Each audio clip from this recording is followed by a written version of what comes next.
this episode of On the Set, I'm taking a look at The Empty Man. This is a supernatural thriller about an entity that pretty much makes you go crazy. Well, I almost went nuts trying to make sense of this one, so let's get into it. The film starts off in 1995 in Bhutan, where four friends are on a hiking trip. One of the group, Paul, hears a strange whistling sound and falls into a crevice in the rocks. Another one of the four, Greg, goes after him, only to find Paul in a catatonic state staring at an inhuman skeleton embedded in the cave wall.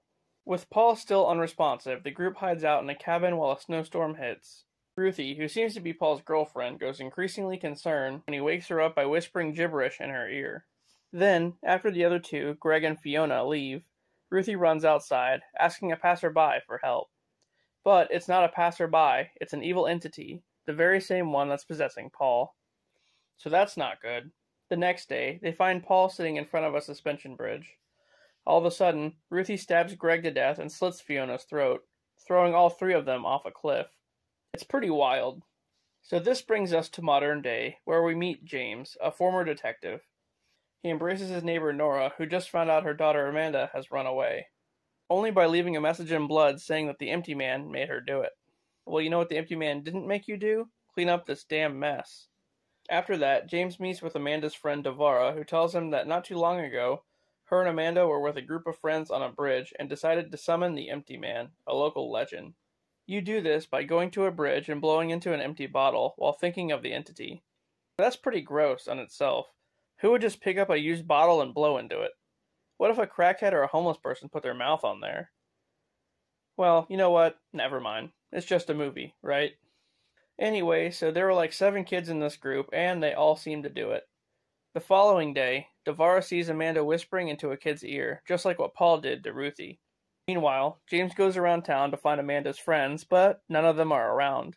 He finds an item belonging to the Pontifex Institute, whatever that is. Then, James goes to the bridge and blows into a bottle himself. After doing so, he finds the bodies of all of Amanda's friends, who are all hanging under the bridge, with the same message written there. The Empty Man made them do it. A bit later on, Devara's in a sauna when she starts to see the same entity from the cabin through the steam. Then, it stabs her with scissors. But all of a sudden, it's revealed that she's actually stabbing herself, implying that the entity, well, made her do it. A bit later on, James talks to another detective who says that Devara's death was a suicide. Yeah, I don't think so. He then goes to check out the Pontifex Institute, which basically turns out to be a cult. He sits in on a session with the cult leader, Arthur, who says that the Empty Man gives the cult what they want as long as they do his bidding. Then, James treks the cult to a cabin where he finds files on Amanda, Paul, and himself. But while he's doing that, he gets found out and has to flee.